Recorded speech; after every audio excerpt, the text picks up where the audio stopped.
Okay, ready? 1, 2, 3. What's going on, guys? It's your boy Adjen, back again for another Alchemy Stars video. And for today, Reinhardt is coming and so am I. Yes, because tomorrow, Reinhardt's rerun banner will be live. So if you happen to miss out on Reinhardt's during the 1-year anniversary, now is your chance to get a copy of her. And she is a mass summon. So why is she a mass summon? She's just broken OP. Stupidly OP that once you've gotten a copy of her with preemptive strike, you will no longer use any main captain in your team. That is how broken she is. And she trivializes a lot of stages. She makes clearing the Thunder Spire really easy just by having her on the team. That is how stupidly OP she is. Now, do you need preemptive strike of her? Yes, you need preemptive strike for her to achieve the godly status of being a broken character, because having her preemptive strike is somewhat mandatory, because if you take a look at her active skill, Illuminated Finale, the cooldown for this one is 4 rounds. It has a very long cooldown because it is very powerful. Once you've activated this one, Reinhardt will erase a lot of the bosses in the game, or just even the mobs. That is how broken this active skill is. That is why it has a caveat of having a longer cooldown. Just like the cross-style converters, those are very powerful active skill. That is why they have a very long cooldown on their skill cooldown. And yeah, preemptive strike is really powerful. That is why you need a dupe copy of her. Just take note that Reinhardt's banner, the PT will not carry over to any other banner. That is the sad part about this one. So limited exclusive banners, PT does not carry over. Even if a new Reinhardt rerun banner will come in the future, the PT that you will accumulate from tomorrow's Reinhardt banner will not carry over to the next Reinhardt banner. So be mindful on that one. And yeah, summoning unlimited exclusive banners are always do or die. Yeah.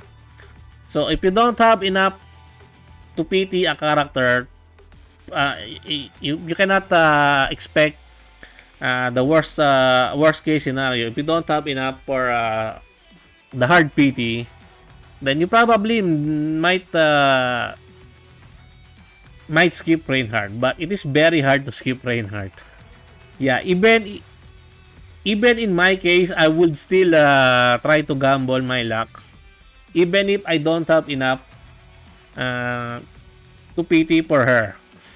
I will just cry if I don't get if I do not get her during my summons, but it is what it is. That is how good she really is.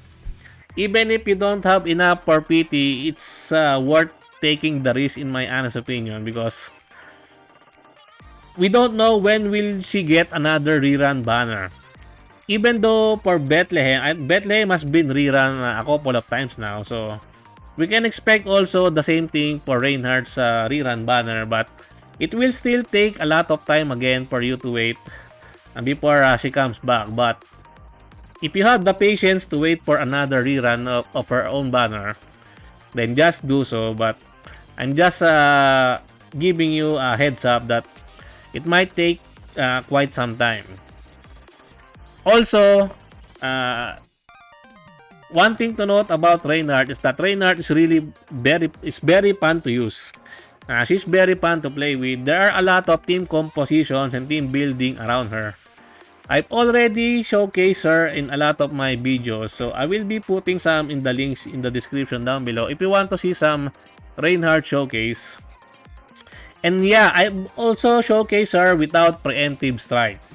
Reinhardt without preemptive strike is a-okay in my honest opinion, because nowadays players are kinda, what do you call this, are kinda spoiled with having preemptive strike. Back in the days when the game was still very new, we don't have this preemptive strike. Having preemptive strike back in the day is just a luxury.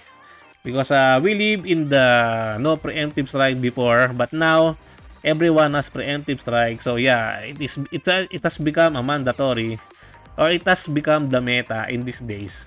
So without preemptive strike, she is not meta. So with preemptive strike, she is very much a meta. But even without preemptive strike, I was still able to manage to beat the floor 96 of Thunderspire with teammates without using preemptive strike also, mind you guys. So it is a really good showcase to watch. So I will be putting also that one in the link in the description below. It's a very old video. It's from the 1-year anniversary when she was launched. But that team building is also still viable up to this date. I've already made a team building around her, but I might update that one because we have new Thunder Aurorians that are added into the game after she was launched. And those characters works perfectly well with Reinhardt. I'm talking about Pollux and Axelia.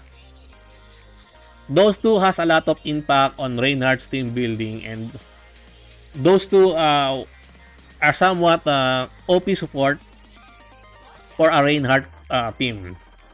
Well, anyway guys, that's it for me for today. I hope you enjoyed this video. To everyone we're going to summon for Reinhardt tomorrow, I wish you good luck. And may all RNGesus bless your summons. Thank you to everyone who are supporting my channel. I appreciate every one of you. Until next time, peace.